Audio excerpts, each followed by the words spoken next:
Umukinyi wo hagati w'ikipe y'igihugu ya Uganda Tadeo Ruwanga yafunguye umutima ku rugendo rwe rw'umupira w'amaguru rwuzuyemo ibyemezo bikomeye, ibitambo bikomeye n'impinduka z'ubuzima byamugize uwo ari we uyu munsi. Yabivuze mu kiganiro kuri NBS Sport. Mu mwaka wa 2017 nyuma yo kugira umwaka mwiza cyane muri Villa Sports Club aho batsindiye umwanya wa kabiri muri shampiyona, Ruwanga yari umwe mu bakinnyi bashakwaga cyane. Ikipe ya KCCA FC yari imaze kwegukana igikombe cya 12 cya shampiyona, yashakaga kumusinyisha ngo ari ku biganiro n'umutoza Mike Mutebi ntibyagenze neza. Tadeo Ruwanga avuga ko ari amasezerano bari bamuhaye ariko yumva bamutesheje agaciro ubwo umutoza yavugaga ko bazamuha miliyoni 10 z'amashiringi yo gusinya ariko kandi bakabanza no kumusuzuma. Tadeo Ruwanga aragira ati narabyanze mubwira ko ntari kuri urwo rwego rwo kugeragezwa. Nyuma yaho inshuti yamuhuje na Simon Sekakanya wamufashije guhura vuba na Dr Lawrence Murindwa wa Vipers Sports Club, byakurikiyeho n'amateka. Akimara kugera muri Vipers Sports Club yahise atsinda igikombe cya shampiyona y'umwaka wa 2017-2018. Yakomeje gukina umwaka umwe mbere yo kujya gukina hanze ya Uganda. Mbere y'ibi byose Ruwanga yakiniye Express FC mu mwaka wa 2014-2015 nubwo atabyishimiye kuko byabangamiraga amasomo ye ya kaminuza muri Makerere University. N'umutoza wari muramu we wa Swabosa wamuhatiye kugerageza. Nyuma yaho yerekeje mu gihugu cya Egiputa cyangwa se muri Egypte, habaye impinduka nini mu mikinire ye nk'uko abyitangariza. Nyuma yo kwitwara neza mu gikombe cya Afurika cya 2019, Ruwanga yerekeje muri Tanta Sports Club yo muri Egiputa. Aho niho yatangiye kuvugurura uburyo bwo gukina. Egiputa niyo Misiri. Mbere yaho Ruwanga yagira ati mbere yaho sinari naramenyereye tekiniki y'umupira cyane, si muri Express, si Villa cyangwa Vipers, ariko Tanta yahinduye byose, cyane cyane uburyo ntanga imipira n'uburyo mbona umukino n'uburyo nkinisha ubwenge. Ariko icyorezo cya COVID-19 cyatumye shampiyona ihagarara, birangira atishyuwe amezi 7 yose, bituma asaba gusesa amasezerano. Tadeo Ruwanga kandi yagarutse ku buzima bwe muri Simba Sports Club. Avuga ko nyuma yaho muri Tanta mu gihugu cya Misiri yerekeje muri Simba Sports Club yo muri Tanzania mu mwaka wa 2020-2021 aho yaje kwegukana igikombe cya shampiyona mu mwaka we wa mbere, ariko ngo ibibazo by'imvune byaramukomereye cyane. Aragira ati nakinaga nifashisha imiti igabanya ububabare, ntibyari byoroshe, ariko twaje kwemeranya ko ngomba kugenda amasezerano arangiye. Nyuma yaho yaje gukomereza mu gihugu cya Djibouti.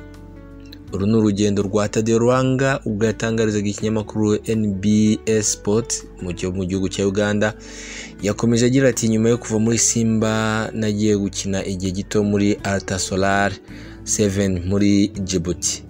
Mu mwaka wa 2023 yahise atungurana yerekeza muri APR FC yo mu Rwanda. Nubwo bamwishyuraga ngo amafaranga make kurushayo yakoreraga muri Djibouti, ariko icyo yashakaga cyarutaga amafaranga. Aragira ati nashakaga kujya muri shampiyona ikomeye. U Rwanda rero rurimo ragenda rutera imbere cyane kubera abakinnyi b'abanyamahanga benshi bagenda binjiramo.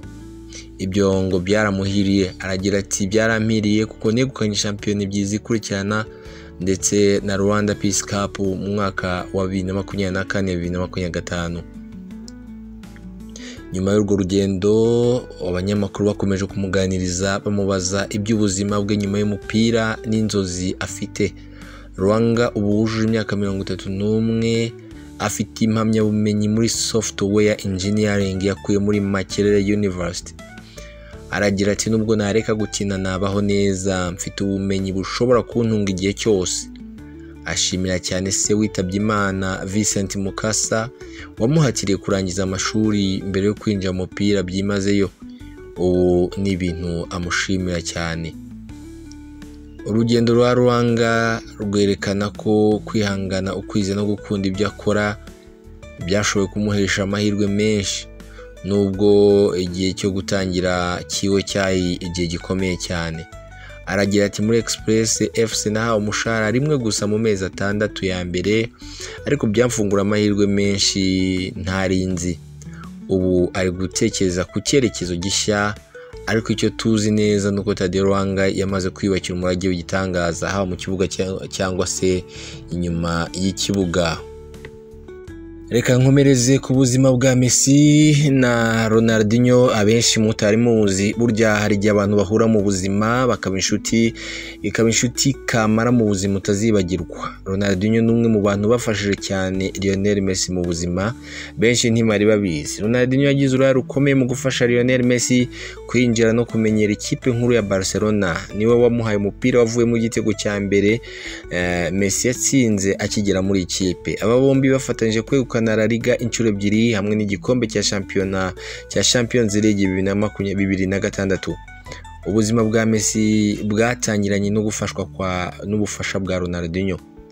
Messi ubu umaze kwandika izina amateka y'abakinnyi beza isi yageze ku ntsinzi idasanzwe ubwo yafashaga Argentine gutwara igikombe cy'isi cya 2022 muri Qatar. Ariko mbere y'ibyo byose, ubwo yatangiraga urugendo rwe muri Barcelona, yari afitiye icyizere Ronaldinho. Icyo gihe wari umukinnyi wa mbere ku isi wamufashe kumenya ibya ruhago yo ku rwego rwo hejuru. Muri filime yitwa The Happiest Man in the World ya FIFA hagaragaramo ubushuti bwabo bwihariye. Ronaldinho yafashaga Messi nk'uko umubyeyi cyangwa se w'umuryango afasha umwana uri gutangira ubuzima. Ubushuti bwatangiye mu mwaka wa 2005.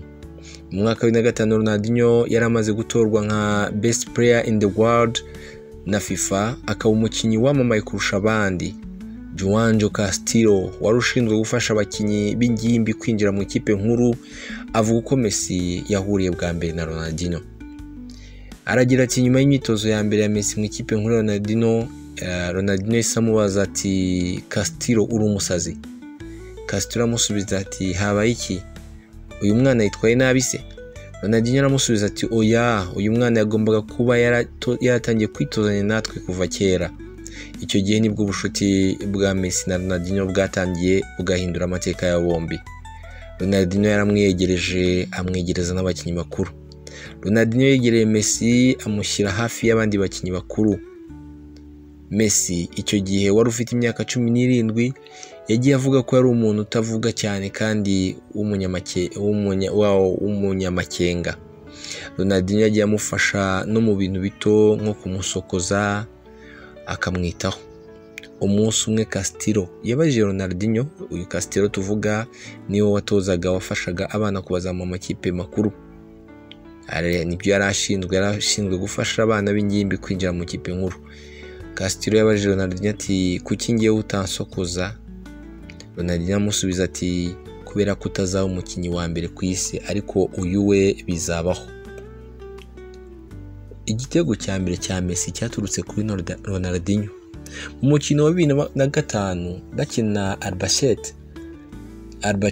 Ronaldinho niwe watanze assist yavuyemo igitego cya mbere cya Messi muri Barcelona.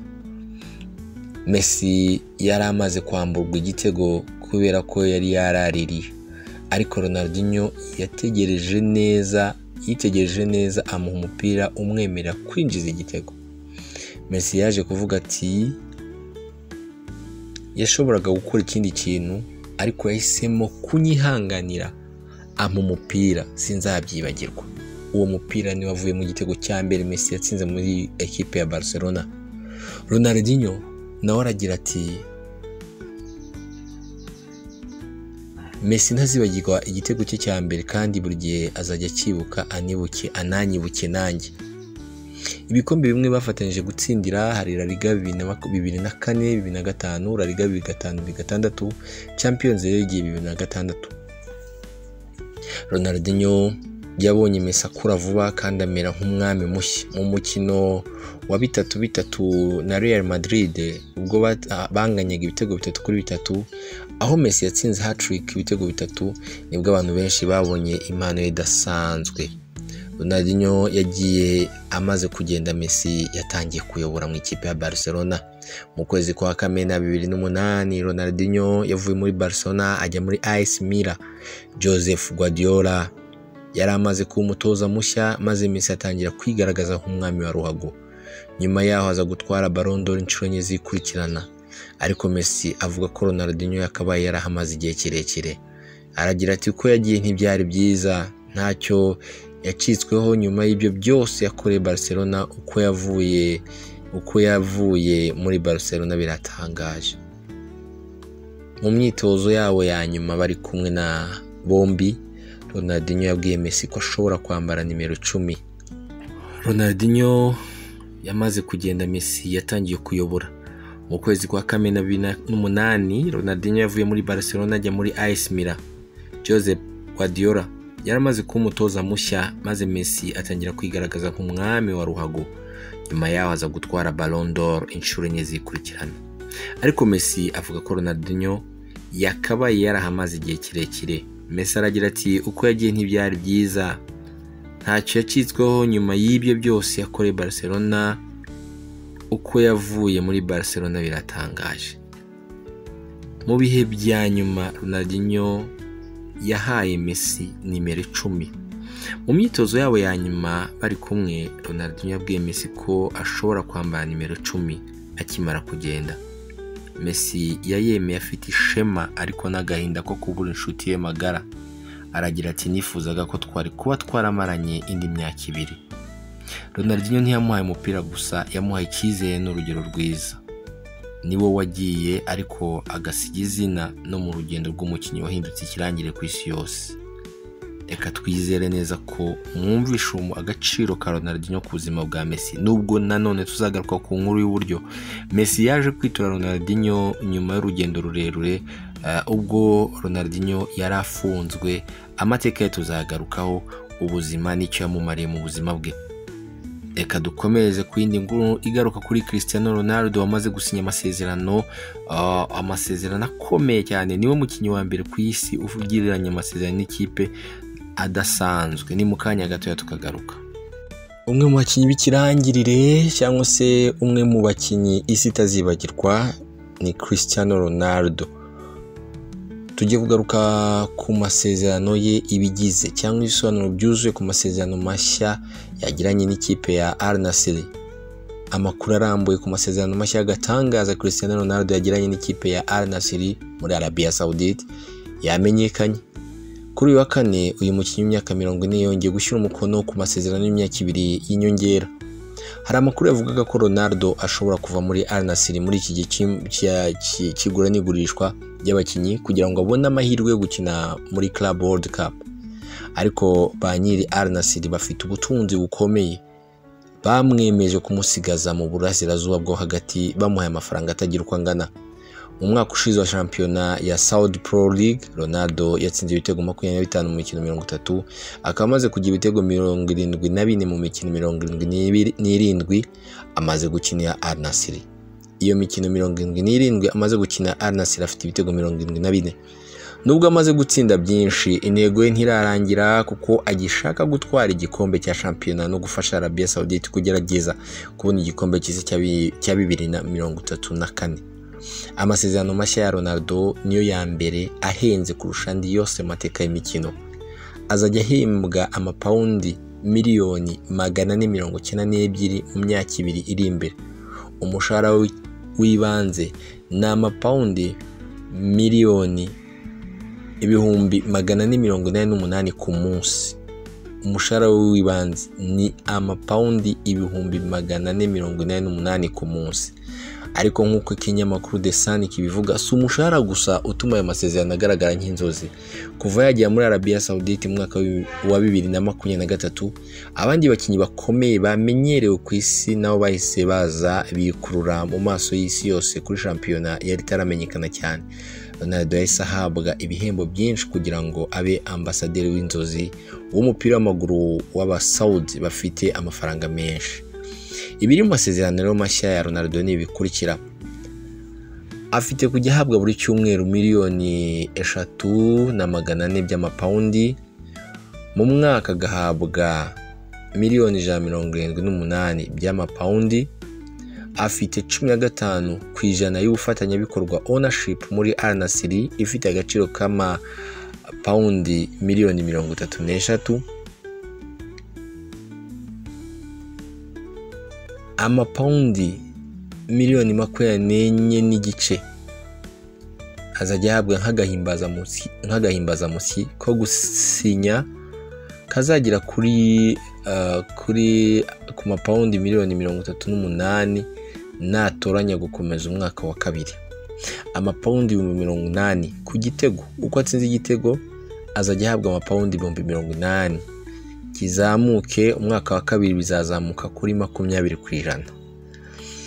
Kuri buri assist azajya ahabwa amapaundi 40,000. Umwaka ukurikiraho bizazamuka bigere kuri 20%. Miliyoni 8 z'amapaundi natsinda igikombe cya Saudi Pro League.